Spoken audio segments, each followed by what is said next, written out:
When we do Q&As, or when I've done Q&As in the past, I just love it when people just ask questions, whether they ask a question about something you just said, or they start to bring their own personal context in. It's really difficult to give a very personalized, contextualized answer to someone if they're just, let's say if it's like a Zoom type of thing where you can see them, or if it's typed on the screen. Those are a little bit difficult to get into because you need to know a little more history and a little more detail.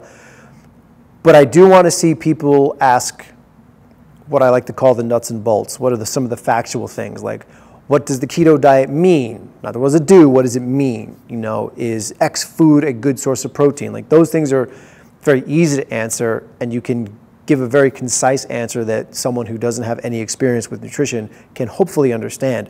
And the other things are, I love getting lifestyle and mindset questions. One thing I get a huge portion of is, oh, what's healthy, what's good, what's bad? And those are all kind of arbitrary relative terms. Like, you can't necessarily define what a healthy meal is. You ask 10 different people, you'll get 15 different answers of what a healthy meal is.